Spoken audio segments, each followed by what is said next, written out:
Mon enseignement de ce matin, c'est le prix de l'attente. Je voudrais te parler du prix de l'attente. Alléluia. Vous devez savoir que dans la marche avec Dieu, l'attente est une école incontournable. Malheureusement, c'est quelque chose que les chrétiens n'aiment pas du tout. Elle n'est pas une perte de temps, mais un temps de formation, de purification, de préparation. Dieu utilise souvent l'attente pour forger notre caractère, affiner notre foi et nous aligner à sa volonté. Celui qui veut voir la promesse doit être prêt à payer le prix de l'attente. Nous aimons quand Dieu nous révèle des choses, nous aimons quand on nous annonce des grandes choses, mais nous n'avons pas cœur à patienter malheureusement. Or l'attente, bien aimé, c'est l'une des bases lorsque vous êtes chrétien. L'attente est un test de votre foi. Ce n'est pas que Dieu vous mette à l'épreuve, mais votre persévérance est le moyen pour Dieu de savoir que vous êtes pas seulement digne de recevoir, mais que vous ayez le mérite de l'avoir. La Bible dit dans Habakkuk chapitre 2 verset 3, il dit ceci: car c'est une prophétie dans le temps. Alléluia, une prophétie dont le temps est déjà fixé. Elle marche vers son terme et elle ne mentira pas. Si elle tarde, attends-la. Cette prophétie, tu dois l'attendre. Attends-la. Alléluia. Car elle s'accomplira. Elle s'accomplira certainement. On n'a pas dit elle s'accomplira peut-être. On précise certainement. Bien que le temps n'est pas selon tes attentes, mais ça s'accomplira. Alléluia. L'attente révèle la quantité et la qualité de votre foi. Beaucoup croient que tout va bien, mais la vraie foi se manifeste dans la patience et dans la persévérance. Vous savez, lorsque encore vous ne ressentez pas le poids du temps de votre attente, bien aimé, vous ne savez pas encore si votre foi est stable. Mais lorsque votre foi commence à se combattre avec des questions dans ton esprit, là tu sens que le temps d'attente commence à prendre son sens. Et c'est dans le moment où vous devez devenir encore plus fort, plus dur dans votre croyance, parce que là, vous êtes normalement déjà en ligne de rentrer dans votre accomplissement. C'est les moments où le diable vous poussera à douter de votre patience, de votre persévérance et surtout de votre promesse. Parce que des questions vont siffler dans votre esprit. Bien aimé, quand vous vivez cette période d'épreuve, vous vous sentez vraiment harcelé avec votre conscience sur l'exécution de cette promesse, vous êtes près du but. Ne lâchez rien. Combattez cet esprit. Refutez toute mauvaise esprit de neutralité qui est dans votre esprit. Sachez que vous êtes déjà en train de rentrer dans votre saison. Que ces doutes ne vous trompent pas. Bien au contraire, lorsque c'est maintenant la saison de fleurir, il y a toujours des prémices qui annoncent cette saison. Et les prémices qui annoncent la saison d'exaucement, bien aimé, ce sont les questionnements qui mènent au doute. Cette sensation de commencer à remettre en cause votre promesse. Ces questions qui émanent dans votre esprit, qui ne viennent pas de votre cœur, mais qui viennent d'une voix petite dans votre tête, qui essaye de vous disculper de la volonté de Dieu, vous pousser à douter. Dieu teste notre confiance en lui. Continuons-nous de croire quand tout semble silencieux ou quand les choses commenceront à prendre un peu de temps. Vous devez savoir aussi que l'attente est un temps de transformation. Ésaïe chapitre 40 verset 31 dit: mais ceux qui se confient en l'Éternel, ils renouvellent leur force. Ils prennent le vol comme l'aigle, ils courent et ne se lassent point. Ils marchent et ne se fatiguent point. Pendant l'attente, Dieu ne change pas seulement notre situation. Il nous change nous-mêmes. Il nous adapte à la promesse. Il nous conditionne à recevoir ce que nous sommes censés recevoir. Prenez l'exemple de Joseph avant le trône en Égypte. Il a connu 13 ans d'attente. 13 années que Joseph a été vendu. C'est-à-dire qu'il a passé un total on va dire de 7 ans dans la maison de Potiphar et de 5 années dans la prison. Prenez par exemple l'exemple de David, avant la royauté, a connu des années de fuite. Pendant ce temps, le roi le poursuivait, mais ça n'a pas empêché la promesse de s'accomplir, car il n'avait pas été oint prophète, mais avait été oint roi. Ce temps ou le temps d'attente produit en eux la maturité et la sagesse nécessaires pour gérer la bénédiction. Le temps d'attente te prépare à la maturation pour que tu puisses bien gérer la promesse de Dieu, la grâce qu'il doit déposer dans ta vie. Si tu ne sais pas gérer ce temps, alors tu ne sauras pas faire face à ta promesse.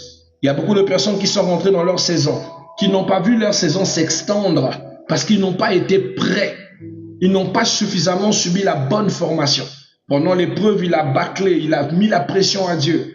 Et quand Dieu a accordé ce qu'on appelle la volonté permissive, ceci l'a empêché d'entrer dans une saison glorieuse. Et alors, c'était une saison de peu court temps qui est passée comme ça. Vous devez savoir que beaucoup échouent parce qu'ils veulent forcer la promesse avant le temps. Saul a perdu son royaume à cause de son impatience.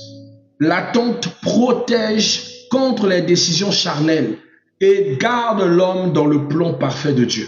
Cela même dans les choix de couple, hein, parce que souvent nous nous aimons pas, oh papa, donc je vais perdre ce gars. Ce gars est peut-être l'homme de ma vie. Pourquoi je ne peux pas attendre? Pourquoi c'est pas lui? Mais c'est pas lui. Dieu t'avait dit qu'il te confirmera. Il te mettra une confirmation sur le vrai, sur la bonne personne. Alors attends la confirmation. Tu n'as pas le signe, mais directement tu déduis.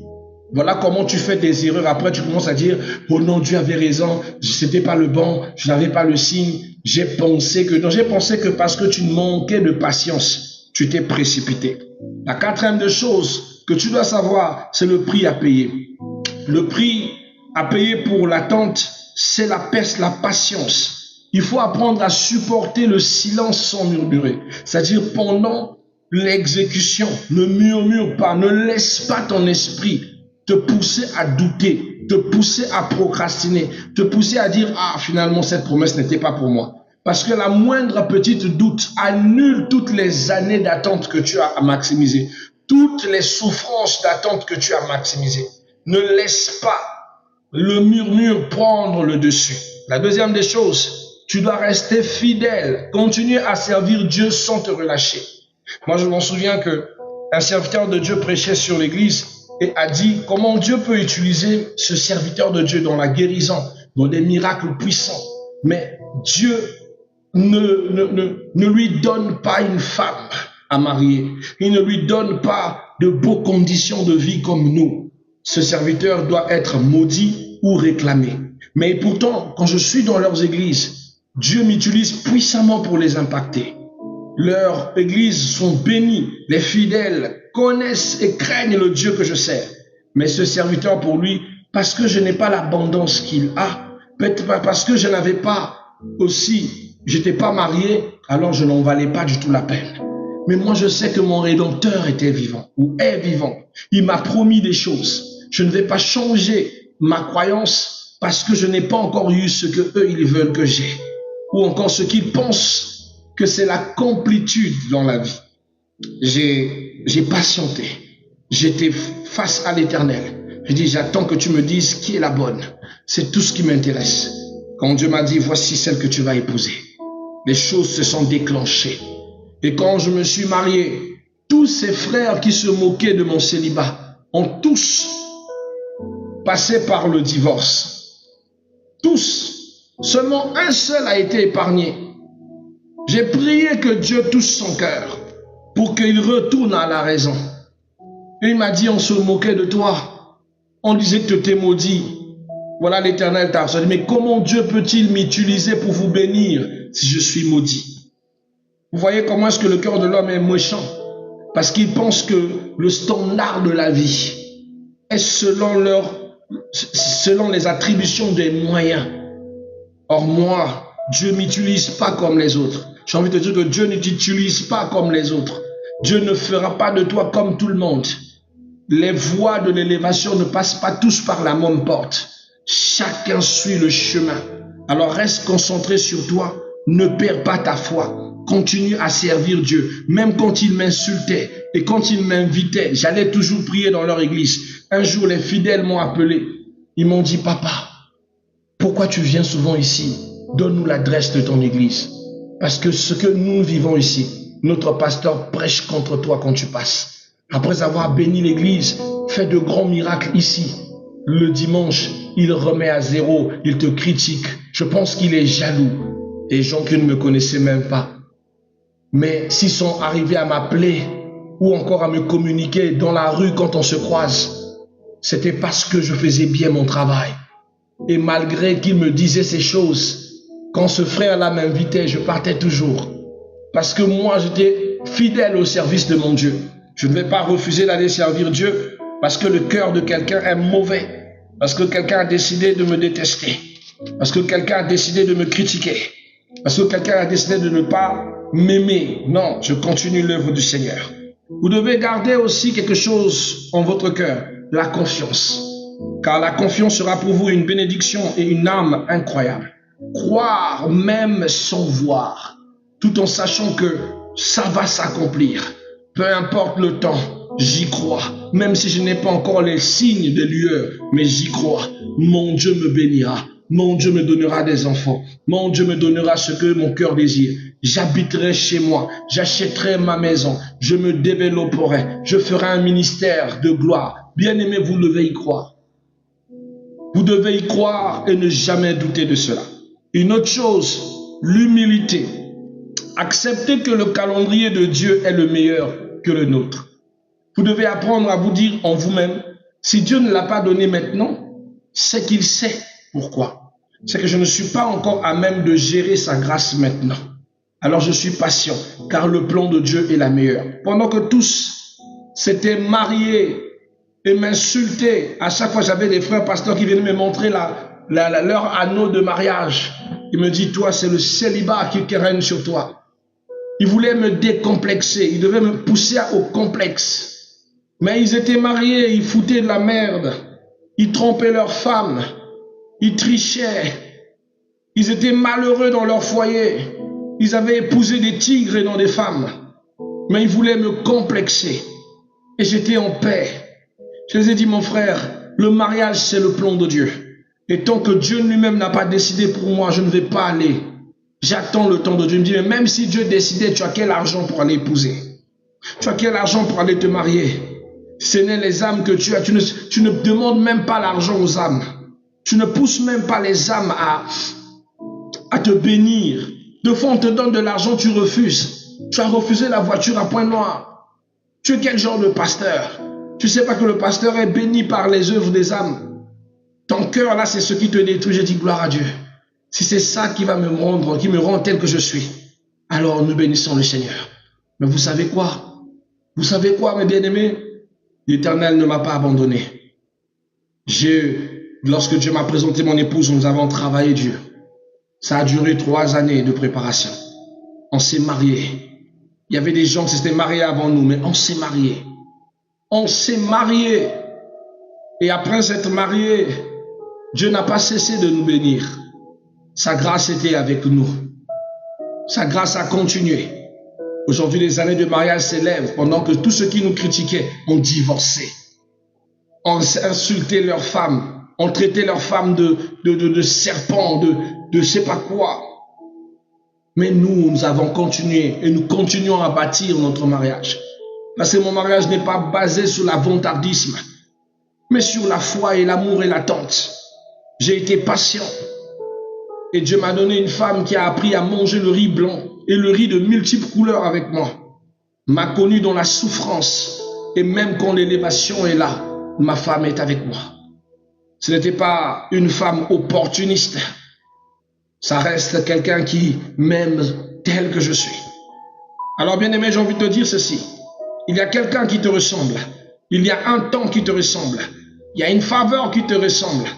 Ton problème, c'est que tu veux que tout se corresponde aux autres. Rien n'est comparable aux autres. Sois juste dans la foi et patiente, attends ton temps. Ne soupire pas de douleur parce que les autres sont heureux. Quand tu as mal lorsque les autres sont heureux, tu te maudis. Sois dans la joie quand les autres célèbrent. Quand c'est le mariage des autres, célèbre avec joie. N'est pas un sentiment de tristesse, c'est de la méchanceté. Sois heureux parce que ton temps viendra. Je veux dire à quelqu'un, le panier circule encore. Chacun a son tour chez le coiffeur. Ça veut dire que ton tour viendra. Mais le temps de Dieu reste le meilleur. Alors aie l'humilité d'accepter le calendrier de Dieu. Car ton Dieu te fera grâce. Tu dois savoir, comme la Bible dit dans Ecclésiaste 3:11, que Dieu fait toutes choses bonnes en son temps. Et en temps de Dieu, tu recevras ta grâce. Tu dois savoir qu'il existe aussi la récompense de l'attente. Proverbe chapitre 13, verset 12 dit, « L'espérance diffère, rend le cœur malade, mais un désir accompli est un arbre de vie. » Quand vient le moment de Dieu, tout s'accomplit avec gloire. L'attente bien vécue conduit à une manifestation complète, sans regret, sans manque. Ceux qui ont attendu selon Dieu récoltent le fruit parfait du temps divin. La patience te fera manger des plats somptueux. La patience te fera manger de la nourriture qui a bien cuite. La patience te fera manger ce que les autres n'ont pas apprécié. Tu vas apprécier, tu vas aimer. Sois patient, car le prix de l'attente est grand, mais la récompense est glorieuse. Apprends à faire confiance à Dieu, qui est avec toi en tout temps, car le retard apparent n'est jamais un oubli. C'est pas parce que tu prends ton temps pour éclore que tu ne vas pas éclore. Ah non. Et souvent les œuvres qui éclorent tardivement sont toujours ceux qui ont plus d'impact et de prouesse. Alléluia. Vous devez savoir que votre Dieu vous réserve votre temps, votre propre moment, et savourez ce temps et rendez grâce à Dieu. Parole du Seigneur Tout-Puissant, nous rendons grâce à Elohim.